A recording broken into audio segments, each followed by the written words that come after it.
Military ராணுவ பயன்பாட்டுக்காகவே ஸ்பெஷலாக வந்து ஸ்பெஷல் எடிஷன் மாதிரி தயாரிக்கப்பட்டது. சொல்லுங்கண்ணே, இந்த இந்த கம்பெனி ஸ்டார்ட் பண்ணதுல இருந்து இந்த வண்டி எங்க எண்ட் ஆச்சுங்கிற வரையும் டீடைல்ஸ் நீங்க சொல்லுங்க. பார்த்தீங்கன்னா இந்த வண்டி 1955 லான்ச் பண்ணாங்க. மிலிட்ரி ராணுவ பயன்பாட்டுக்காகவே ஸ்பெஷலாக வந்து ஸ்பெஷல் எடிஷன் மாதிரி தயாரிக்கப்பட்டது. இதில் வந்து பார்த்தீங்கன்னாக்கா சிறப்பு தன்மைகள் நிறையா இருக்குது. வண்டியோட வெயிட் அப்படிங்கிறது பார்த்தீங்கன்னு வச்சுக்கிங்கனாக்கா கிட்டத்தட்ட 180 கிலோவுக்கு மேலே இருக்கும். இப்போ ஓட்டுறதோட வெயிட்டு, அது இல்லாமல் தளவாட பொருட்கள் இல்லை வெப்பன்ஸ் இந்த மாதிரி எல்லாம் கொண்டு வருவோம். கிட்டத்தட்ட 400லேருந்து 500 கிலோ வெயிட் அளவுலலாம் அது அசால்ட்டாக இழுவை திறன் உள்ள வண்டி தான். அசால்ட்டாக யூஸ் பண்ணுவாங்க. இது நல்லாவே இழுக்கும்.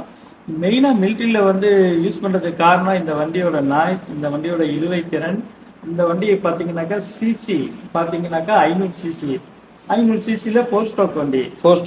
ஆமா போர் ஸ்டோக் எல்லாமே சஸ்பென்சர் டெக்னாலஜி எல்லாம் பாத்தீங்கன்னாக்கா ரொம்ப வியந்து போற அளவுக்கு நிறைய விஷயம் இருக்கு. ஃப்ரண்ட்ல இப்ப எல்லாம் பாத்தீங்கன்னா போர்க்ல வந்து ஹைட்ராலிக் டைப்ல இருக்கும்.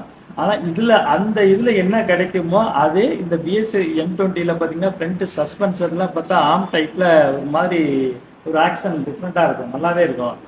பேக் லைன் பாத்தீங்கன்னாக்கா சீட்ல உட்கார்ந்து இருக்கவங்களுக்கும் பாத்தீங்கன்னாக்கா ஒரு நல்ல ஒரு ஹெவி ஸ்ப்ரிங்ல இருக்கும். டாகப்சார் டைப்ல இல்லாம இருந்தாலுமே அந்த ஃபீல் நமக்கு வராது. மேலும் எந்த ஒரு பொருளையும் பாத்தீங்கன்னாக்கா நல்ல உறுதியா தரத்தோட இருக்கும்.